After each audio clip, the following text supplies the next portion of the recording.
The cosmos stretched infinite and unyielding, a tapestry of stars burning silently against the endless night. Across that expanse, where galaxies spiraled like rivers of light, a hunger stirred. It was not the hunger of mortals, not of flesh nor spirit. It was the hunger of inevitability. Galactus, the devourer of worlds, awakened from his half-slumber, his form vast and unknowable, dwarfing entire planetary systems with his presence. His very being resonated with the hum of existence itself, for Galactus was no mere conqueror, no villain fashioned by chance. He was necessity. He was equilibrium carved into the very foundation of the universe. Without his consumption, entropy would devour creation unchecked. Without his hunger, balance would collapse into chaos. But balance did not come without pain, and as Galactus turned his gaze toward a small blue planet on the edge of a humble spiral galaxy, he found resistance, not from gods or armies, but from a single man.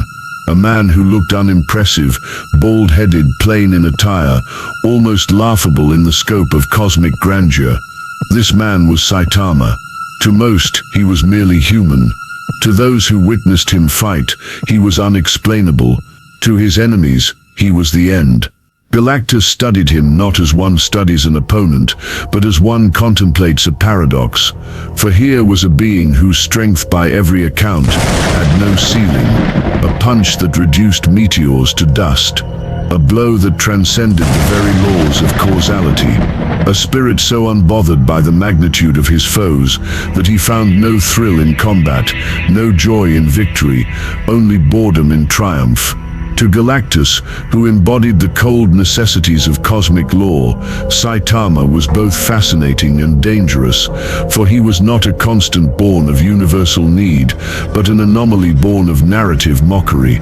He was a satire carved into flesh, a man whose existence defied scale. And yet, here they stood on opposite grounds of existence. Galactus, the eternal hunger, declaring the right of balance, and Saitama, the infinite joke, standing because it was simply what he did. It was not heroism that brought him here, nor destiny, but the simple reality that when a threat loomed over his home, he punched it away. What began as trivial would now expand to the very framework of the cosmos itself. The great irony was not lost on the Devourer. He spoke, his voice reverberating across the atmosphere, layered with the echoes of countless civilizations that had cried before their worlds fell into silence. He told Saitama that all things, no matter their strength, must adhere to the order of the cosmos. That necessity outweighs absurdity, that a universe is not sustained by jokes, but by balance, by hunger, by inevitability. Saitama scratched his head, unimpressed, unconcerned, as though the philosophy of Galactus were nothing more than a customer explaining why they couldn't pay at the supermarket. He answered plainly, with the disarming simplicity that cloaked his profundity, that power is power, no matter how dressed. That balance and inevitability mean nothing when a fist decides otherwise. This was not merely a debate of might, it was a clash of philosophies. Galactus spoke of necessity, the cycle of creation and destruction, the burden of hunger, the paradox that life itself required death to persist. He argued that even infinite strength could not oppose inevitability, for inevitability was existence itself. Saitama, however, dismissed such grandeur with the very essence of his character. He lived in a world where villains shouted their reasons and heroes rose to answer, but in the end, all was silenced with one punch. He represented freedom from causality, the absurd notion that the universe itself could be bent, not by logic, but by laughter. Yet as this debate unfolded, something deeper took root. Galactus realized that Saitama's strength, though endless in its portrayal, lacked purpose. It was a fire without fuel, a sea without a tide. He wielded power, not because the universe demanded it, but because a writer somewhere had conceived him as an unbroken gag.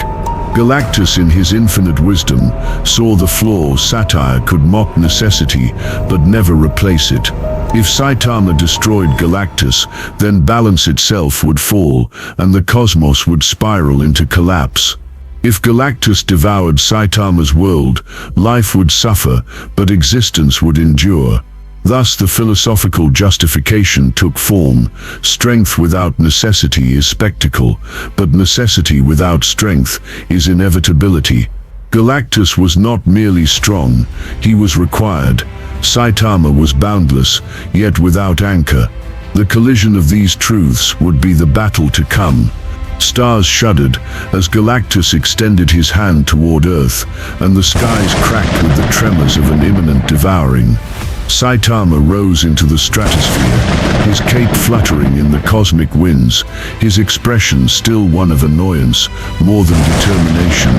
Two truths were about to collide, the eternal hunger of the cosmos and the infinite punchline of man. The stage was set, the philosophies sharpened, and the clash awaited in silence. And in that silence lay the inevitability of conclusion. The battle began not with a roar, but with silence. Galactus, towering and incomprehensible, loomed against the canvas of stars. His hand moved, not in violence, but in assertion, channeling the power cosmic. Beams of energy erupted, each carrying the weight of dying stars, each enough to erase worlds from existence. Saitama moved, almost lazily, and with a flick of his fist, the beam scattered into harmless starlight. To the Devourer, this was expected. He did not marvel at Saitama's strength. He measured it as one measures the resistance of an ocean wave against the shoreline. Saitama leapt, his speed collapsing distances into irrelevance. He punched, a simple motion, yet one that shattered the soundless void of space into rippling tremors. Galactus did not fall, he did not even sway. The blow struck, resonated, and dissipated into the incomprehensible density of a being who embodied more than matter. Galactus spoke again, his words echoing through every particle of space. "You are strong, but strength alone does not rewrite necessity." Saitama frowned. This was unusual. Nothing had withstood him before. He launched another punch, then another, the shockwaves scattering moons, splitting atmospheres, tilting planets from their axis. Yet Galactus remained, not because he was unbreakable, but because his being existed beyond the scope of what fists could define. He was hunger, inevitability, and no punch could erase that truth. The Devourer countered. The power cosmic surged, reshaping matter, bending the laws of gravity, drowning Saitama in oceans of collapsing stars. Saitama broke through it all, every strike unraveling impossibility, as though swatting flies. But with every exertion, Galactus absorbed the kinetic aftermath, feeding upon the infinite potential of Saitama's blows. For what Saitama did not know was that the more infinite his power became, the more Galactus, as a constant, adapted to consume it. Each punch was nourishment to the cycle. Each act of defiance reinforced the very necessity of Galactus's hunger. The clash stretched beyond the human imagination. Galaxies quivered in their spiral. Nebula scattered as shockwaves cascaded across light years. To mortals, the fight was unseen. To gods, it was legend. Saitama began to understand something alien to him. Boredom was no longer the only emotion. Confusion crept into his blank expression. His punches landed, but the battle did not end.